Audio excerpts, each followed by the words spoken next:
You say you want to be great, but that's a lie. You want to feel special without suffering. You want the reward, not the cost. The truth is, if greatness knocked on your door right now, you'd flinch, because deep down, you know, it will demand everything you're afraid to give up. And that's why you keep running, because greatness doesn't give. It strips. It peels away your comfort, your illusions, your excuses, until all that's left is the raw, unfiltered truth of who you are. And that's when it begins to break you. Not like a bad habit or a toy, but like a mirror held too long to your soul, until it shatters in your hands and forces you to face every jagged shard. This isn't a warning to turn back. It's an invitation to understand the secret price of reaching for the peak. Greatness often begins with chaos. Friedrich Nietzsche once said, "One must still have chaos in oneself to give birth to a dancing star." That chaos inside you, the turmoil, the passion, the demons, that's the fuel behind your creative star, your greatness. We idolize order and comfort, but the one who seeks greatness walks deliberately into disorder. They court uncertainty. They step into the wild woods of their psyche with only a flickering lantern. It's no coincidence that Nietzsche's Zarathustra speaks in paradox and flames, creation and destruction wrapped together. To be great, you must first be shaken. The comfortable will never carve new canyons into existence. Carl Jung knew this truth about the darkness we carry. He wrote, "No tree can grow to heaven unless its roots reach down to hell." In other words, you cannot rise towards light and wisdom without first plunging into the darkness within. You must confront your shadow, all the fears, impulses, and painful truths you bury. Picture yourself standing before a cracked mirror. In it, you see not a heroic, shining figure, but a fragmented self, the hero and the monster, staring back. It's terrifying. Yet Jung would insist that this confrontation is the only way to grow. The depths of hell feed the heights of heaven. The greater the ambition, the greater the inner abyss one must excavate and endure. Thunder roars above a desolate plain. A jagged lance of lightning splits the night sky, illuminating a solitary figure below. This is the trial of suffering, sudden, blinding, and searing. Every person who chases greatness enters a personal storm. Nietzsche spoke of a demon that asks, "If this moment and all its pain must return eternally, would you still choose it?" In the gay science, he imagines the demon whispering, "This life, as you now live it and have lived it, you will have to live once more, and innumerable times more. Every pain and every joy will return to you." The eternal hourglass of existence is turned upside down, again and again. If this thought gained possession of you, it would change you as you are, or perhaps crush you. The question in each and everything: do you desire this once more and innumerable times more? Would lie upon your actions as the greatest weight. The weight of eternity, could you bear it? Would it break you? Nietzsche calls this idea the eternal recurrence, and it is a test of your spirit. If you desire greatness, you must live in such a way that you could will each moment, even the agony, to repeat forever. That is an almost unbearable standard. It demands that you find meaning in every suffering, or be broken by the futility of pain. The Stoic philosopher Seneca observed 2,000 years ago that no man is more unhappy than he who never faces adversity, for he is not permitted to prove himself. The ancient Stoics and Nietzsche oddly agree, struggle is the crucible of the self. Without hardship, your mettle is untested, your character unformed. Seneca even admired the sight of a great individual struggling against fate, the hero wrestling the gods. Adversity, in his eyes, was not tragedy, but opportunity. So when the lightning strikes and the nights of your life turn stormy, realize this paradox. The storm that breaks you also forges you. The brave do not pray for calm waters.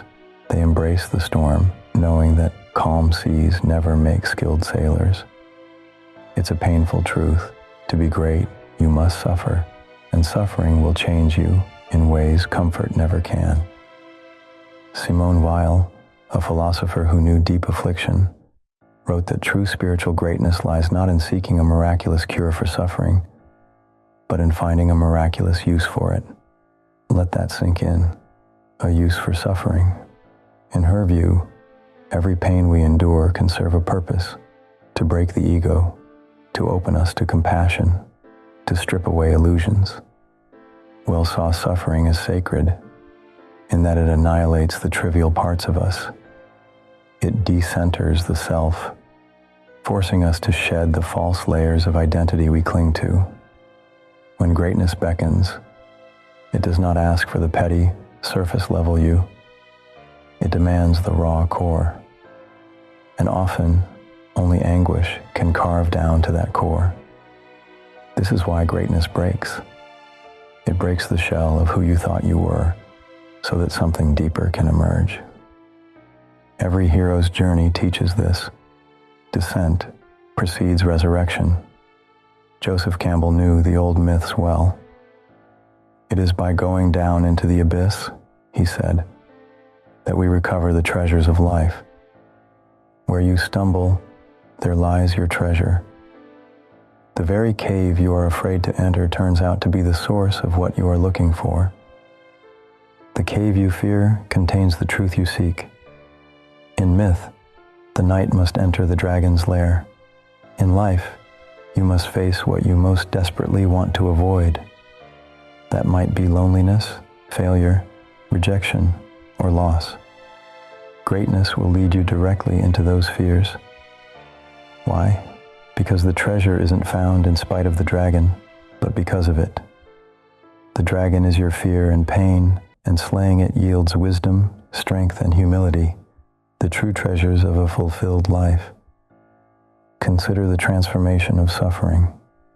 The alchemist of old tried to turn lead into gold. The inner alchemist, the one on the path to greatness, attempts to turn pain into growth. When life burns you to ashes, you have a choice: stay ash or rise as a phoenix. Nietzsche had a name for this creative rising, the will to power. Many misunderstand that as a drive to dominate others, but at its heart, Nietzsche's will to power is about self-overcoming. It's the force that life itself uses to transcend and transform. In Thus Spoke Zarathustra, life speaks a secret to Zarathustra. Behold, it says, I am that which must overcome itself again and again. That is life's essence, continuous overcoming. And so your essence, if you choose greatness, must be to overcome yourself again and again, to die to your old limitations and be reborn with new potential. Every breakdown can become a breakthrough if you use it well. Each time you shatter, you can choose to assemble yourself anew, closer to your ideal. But make no mistake, the process is excruciating. Think of a sword being forged. The metal is heated until it's glowing, then hammered relentlessly, folded and hammered again, quenched in ice, then back to fire, over and over, until a raw chunk of ore becomes a razor's edge. Are you willing to let life do that to you? To burn, hammer, and reshape you? Most people aren't. It's far easier to remain a lump of metal, unshattered, but also unsharpened. Greatness will break you, like the hammer breaks the glowing steel. But if you endure it with purpose, you emerge tempered and honed. Vincent van Gogh's Starry Night swirls with cosmic chaos, a vision of beauty born from a broken mind. In that iconic painting's vibrant blues and violent yellows, we see the ecstasy and torment of Van Gogh's soul. He painted it while confined in an asylum, haunted by fits of despair. Van Gogh chased artistic greatness with such ferocity that it consumed his sanity. He sacrificed his ear, his peace, and ultimately his life for a beauty only he could see. Greatness broke Van Gogh, and yet, through that breakage, the world gained immortal art. As Nietzsche put it, great men, like eagles, build their nest on some lofty solitude. Van Gogh's solitude was literal and mental. Alone in his suffering, he gave us a starry piece of eternity. It's tragic, and it's also the pattern we find again and again. Look at Michael Jordan, arguably the greatest basketball player ever. On the court, he was a force of nature. Grace and dominance blended into one. But to reach that level, Jordan drove himself to near madness with competitiveness. He'd create feuds and slights in his mind just to fuel his fire. After winning championship after championship, he sobbed on the locker room floor, clutching a trophy, devastated by the loss of his father and the weight of expectation. His greatness had a cost, an all-consuming obsession that made him a legend, but also, at times, a lonely figure trapped by his own drive. It's as if part of him had to break, the part that could relax or be content, in order for the champion to emerge. Think of David Foster Wallace, a literary genius who wrote about the emptiness and pressures of modern life with searing clarity. His novel, Infinite Jest, is regarded as a masterpiece, a work of greatness. But Wallace himself was crushed by depression. The very mind that saw so sharply and created so richly also tormented him. Despite the accolades, he could not bear the weight of being David Foster Wallace and ended his own life. His greatness broke him, leaving behind questions of what brilliance and pain are ultimately worth. Or Kanye West, who declared himself a genius and indeed revolutionized music and fashion, but in chasing ever greater heights, something cracked. We've witnessed his public breakdowns, controversies, and the apparent implosion of a once visionary spirit. In his pursuit of being not just good but the greatest, Kanye flew too close to the sun. The same force that lifted him to creative peaks also set his mind on fire. He became a living paradox, an icon faltering under the weight of his own legend. These real stories drive home a haunting point. Greatness often demands a piece of your soul. It will take your comfort, your simplicity, your innocence, and sometimes your sanity. Not always, but often enough to notice a pattern. It's like a law of spiritual physics. Every ascent comes with an equal and opposite descent. To be extraordinary in public, you may bleed in private. To be remembered by millions, you may cry alone. This is the shadow that greatness casts. So why pursue greatness at all, knowing this? Why climb the mountain if the climb might break your limbs or your heart? Because for some, not climbing is a greater death. If you are called to greatness, truly called, not by ego alone, but by something deep, then the pain of ignoring that call is worse than the pain of following it. Carl Jung might say that ignoring your potential leaves a monster in the soul, unintegrated, that will consume you anyway. At least by facing the ordeal, you have a chance to transmute the suffering into meaning. The will to power within you, your will to grow, achieve, create, is like a river swelling behind a dam. You can try to keep it contained for a safe, quiet life, but then you live with the constant pressure of what you could have been thundering in your chest. That too can break you through regret, bitterness, or a sense of unlived life.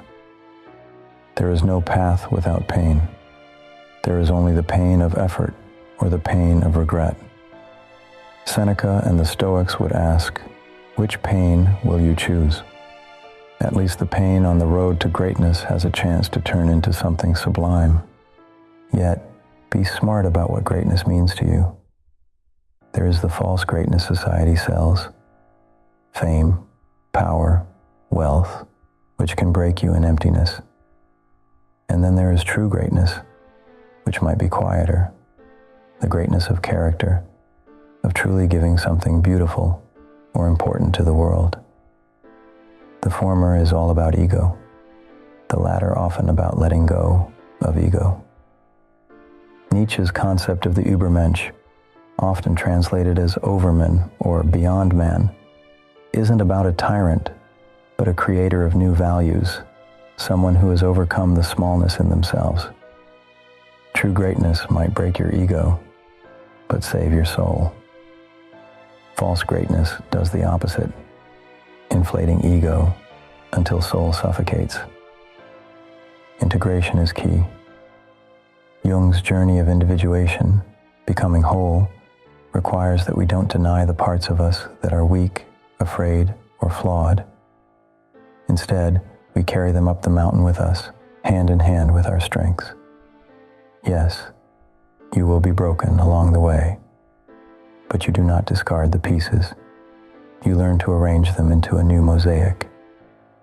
Every wound becomes a story, a lesson. You stop pretending you're invincible, and that very honesty becomes part of your greatness. Greatness with integrity means you bear your scars openly, neither flaunting nor hiding them, but letting them be proof of experience. At the climax of this journey, imagine standing on the mountaintop at last, wind howling around you. You are not the same person who began the ascent. You are less in some ways, maybe less naive, less frivolous, and more in others, more resilient, more empathetic, more aware. The view from the top is breathtaking, but you also notice the bruises and cuts from the climb. You realize that the summit is not a place, but a person. It is you, the you forged by every step, every fall, every rebirth. And here's the final secret. The summit is only a rest point. Life is a series of mountains. Nietzsche's demon may come again on some future night, asking if you will do it all over. And you will have to answer anew each time. Greatness is not a fixed state, but a perpetual becoming. It is a journey that loops, an eternal recurrence of challenge and growth. Perhaps at the top of one mountain, you become the demon for someone else, inspiring them by your example, whispering to them that they too must climb and be broken and remade. In the end, greatness will break you. This isn't said to deter you, but so you know that when you feel yourself cracking, it's not the end of the story, it's part of the path. The brokenness is a crucible. As the Japanese say of mended pottery, kintsugi, the cracks filled with gold make the vessel more beautiful. So it can be with you. The broken you carries truth, the unbroken you never could. Greatness will break you, and if you accept that and walk on, it just might remake you into something vast. The choice, as always, is yours. Step forward or turn back. Just remember, the cave you fear to enter hides the treasure you seek. The star you yearn for shines on the far side of night, and the you that you could become is born from the defeat of the you that you were. Let that final thought echo in you. Greatness will break you, and maybe, just maybe, you wouldn't have it any other way.